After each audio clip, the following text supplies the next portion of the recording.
entrevista do NGT Notícias de hoje, vamos falar sobre o relatório final da CPI dos atos de 8 de janeiro, que terminou com o indiciamento de mais de 60 pessoas, entre civis e militares, por 26 delitos diferentes. Os mais citados são crimes de tentativa de abolição violenta do Estado Democrático e tentativa de depor governo legítimo.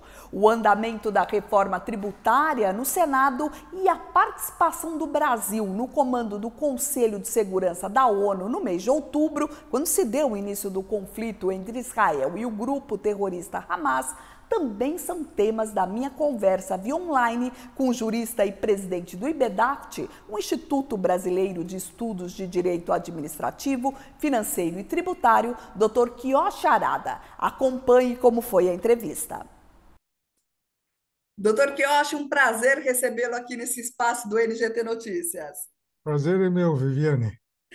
Doutor Quioche, vamos falar aí da CPI dos atos de 8 de janeiro, que terminou com o indiciamento de mais de 60 pessoas, entre civis e militares. E o parecer da senadora Elisiane Gama sugere o indiciamento por 26 delitos diferentes. Os mais citados são crimes de tentativa de abolição violenta do Estado Democrático de Direito e tentativa de depor aí governo legítimo. O ex-presidente Bolsonaro está na lista com 5 ex-ministros e 6 ex-auxiliares. A gente acompanhou, né, doutor Quioche, a CPI da Covid também sugerindo o indiciamento do então presidente Bolsonaro por diversos crimes, até genocídio, né? Não deu em nada. Vai ser diferente dessa vez, doutor Quioche?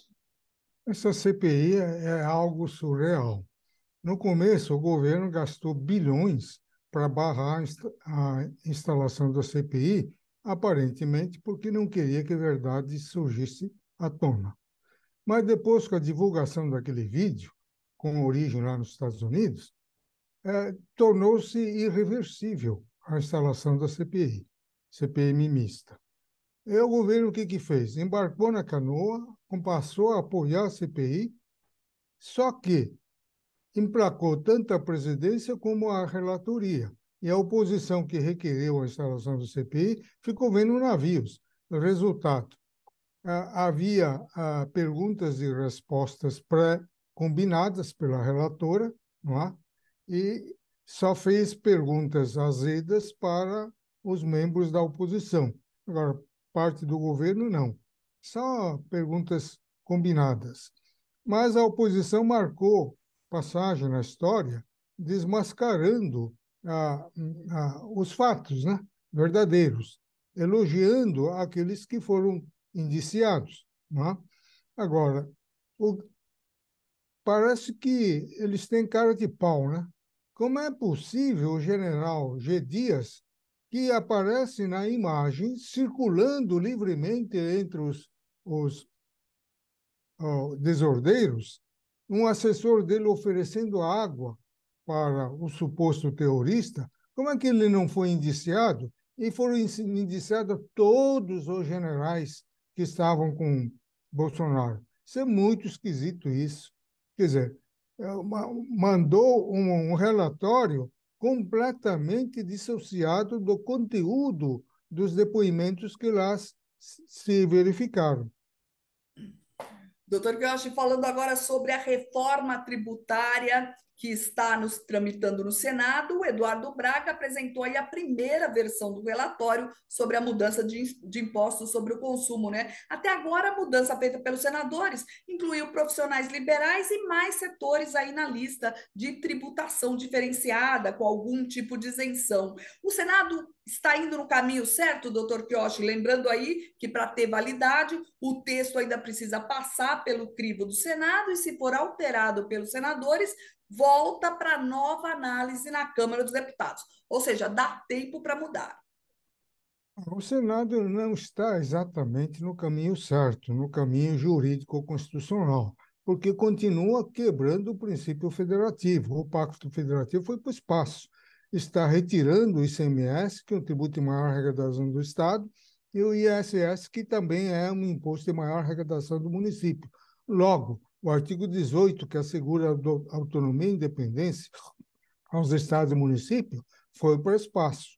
Então, isso daí se for para ser julgado constitucionalmente, então essa emenda, assim que promulgada, se alguém provocar, teria que ser decretada a sua inconstitucionalidade por quebra do princípio federativo protegido em nível de cláusula pétrea. Agora, o Senado fez algumas modificações, umas positivas, outras não. Positiva quando ele finalmente incluiu o setor de profissionais liberais no regime especial. Só que ele ampliou de tal forma o regime especial que leva necessariamente a aumentar a alíquota do regime geral. Lógico, se você vai diminuir um monte de contribuintes, então quem não estiver dentro tem que pagar mais. Então estão falando aí em 28%, 30%. Seria o maior tributo do planeta em termos de consumo. Isso é muito ruim. Agora, cashback, que não tem nada, absolutamente nada a ver com direito tributário, continua de pé. Agora, o Conselho Federativo, que todo mundo meteu pau, ele mudou de roupagem. Agora chama-se Comitê Gestor. É como tem no Simples, né? Que aquele é o inferno, né? É uma fábrica de normas confusas, caóticas e nebulosas. Então, e o que mais? E complicou bastante quando condiciona o crédito do IBS à prova do recolhimento do imposto na operação antecedente. Quer dizer, ao contrário do que está no atual ICMS. Como se o contribuinte tivesse o poder fiscal de exigir do vendedor a prova de que ele pagou o imposto.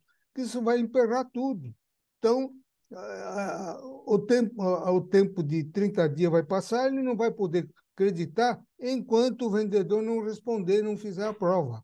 Isso é um absurdo. Isso é, além de atribuir ao particular função própria do fisco, vai atravancar as operações.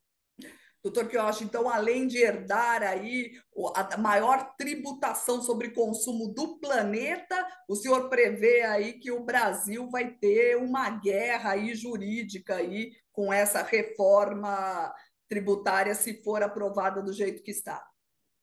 Bom, se for pela composição atual do Supremo Tribunal Federal, você não pode ver muita esperança nisso, porque o Supremo Tribunal Federal não está mais decidindo de acordo com as normas constitucionais, né? A Constituição é aquilo que os ministros dizem que é. Então, nós estamos num regime de insegurança jurídica total, né? Doutor Kiyoshi, falando um pouco agora sobre a participação do Brasil à frente do Conselho de Segurança da ONU em outubro, né? O Brasil apresentou uma resolução para acabar com o conflito entre Israel e Hamas, que foi rejeitado pelos Estados Unidos. A justificativa para o veto foi que a resolução não mencionava o direito de Israel de se defender diante do massacre terrorista promovido pelo Hamas, que matou mais de 1.000 israelenses num único dia, no dia 7 de outubro. Então, outubro termina sem um acordo para o cessar-fogo e a entrada de ajuda humanitária em Gaza. Como o senhor avalia aí o comando do Brasil no Conselho de Segurança da ONU com o episódio de guerra entre Israel e Hamas? Desastrosa, né? Reflete o pensamento do presidente Lula, que não faz nada, nada, nada o que é certo, o que é normal.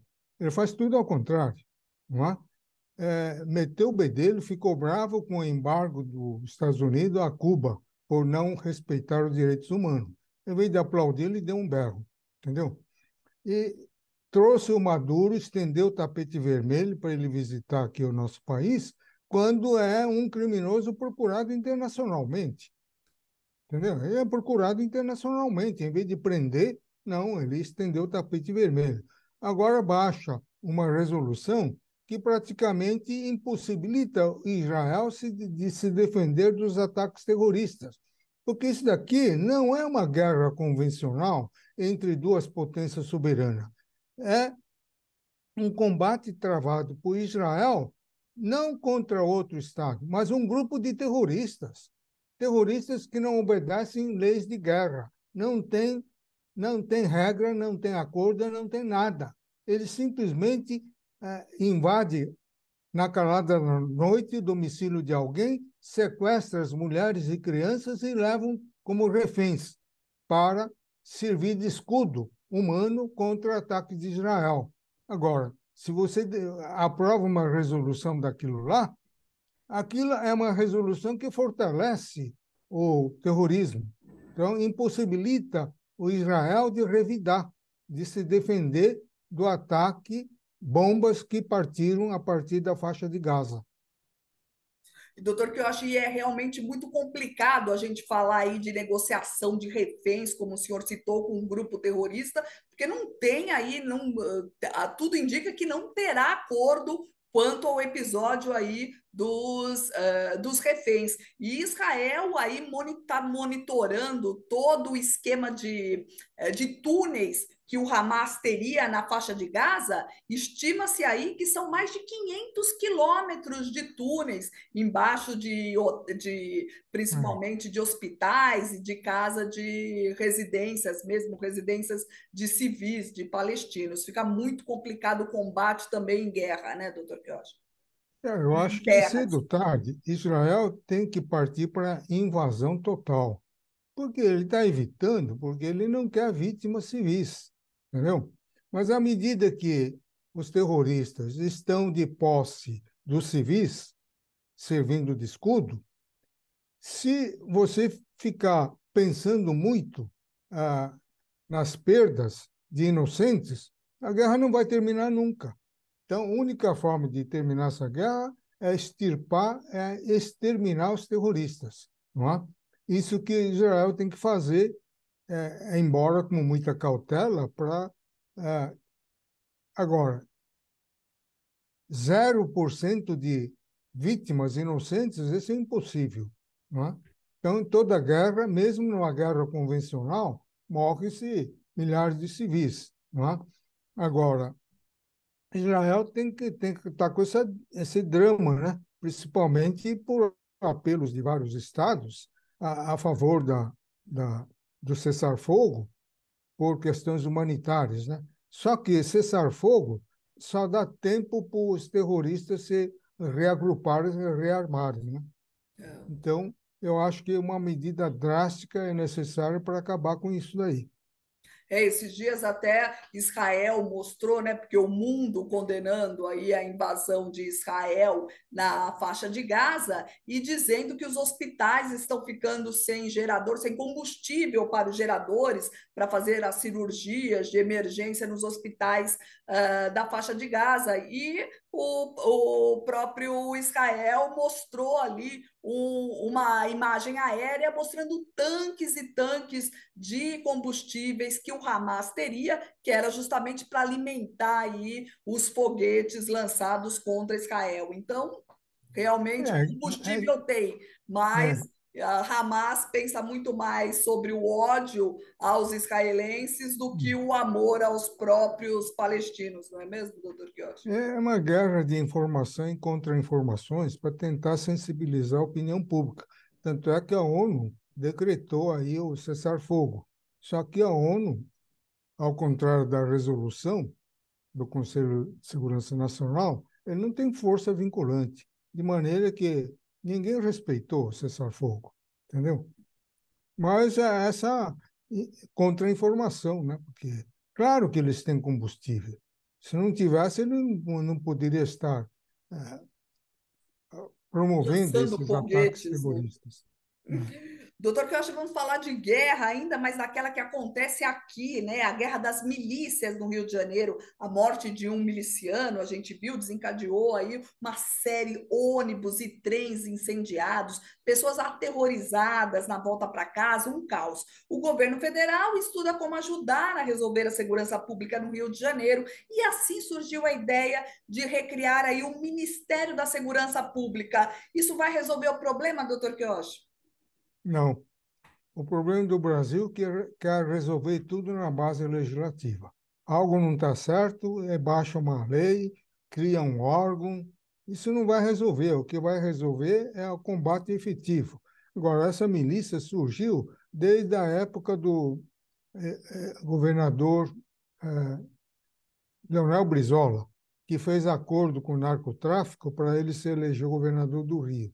Desde então, o narcotráfico ficou institucionalizado. É como se fosse um órgão extraoficial do governo, né? Eles estão lá. Então, esse negócio de combate policial, combate físico, não vai resolver. Tanto é que no governo Michel Temer houve até intervenção federal. O Exército foi lá, tomou conta do setor de segurança pública e não desmantelou o crime organizado.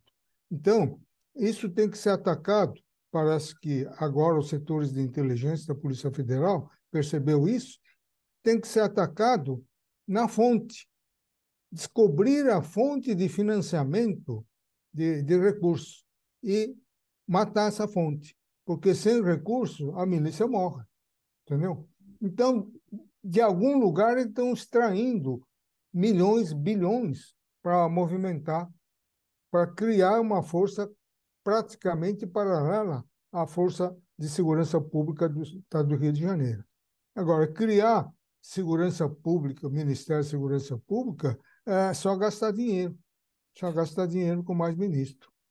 Doutor Pioche, segurança, o senhor falou aí em segurança e falou em serviço de inteligência, né? E a gente fala também o que falta aqui é inteligência na segurança das escolas brasileiras, né? Pela segunda vez esse ano, a gente teve um episódio de ataque em sala de aula em uma escola estadual em São Paulo. No primeiro ataque, o ministro Flávio Dino tinha criado um comitê para discutir a segurança nas escolas. O que aconteceu desde então? As investigações agora tem mostrado que o adolescente que tirou a vida de uma aluna de 17 anos tinha participação ativa em fóruns na Deep Web, ele foi incentivado a praticar o ataque. Por que não existe aí um trabalho de inteligência nesses fóruns para prever ataques desse tipo, né? Falhou o Ministério da Justiça, falhou a Segurança Pública de São Paulo, todo mundo tem responsabilidade nesse crime, não é, doutor Quioche? Exatamente, Viviane. Nós estamos vivendo numa era em que é preciso investir na inteligência artificial, entendeu? Sem isso daí, não adianta deslocamento físico de policiais, que ele pode combater o crime na hora, mas no dia seguinte pode voltar, entendeu? A inteligência é que tem que ir na raiz do mal e extirpar esse mal. Perfeito. Doutor Quioche, acabou o nosso tempo aqui no NGT Notícias. Eu queria muito agradecer a sua presença. Eu que agradeço, Vivi. E o NGT Notícias fica por aqui. Continue enviando sugestões pelo e-mail noticias@redng.com.br. Muito obrigada pela sua companhia e eu te aguardo na próxima edição do NGT Notícias. Até mais!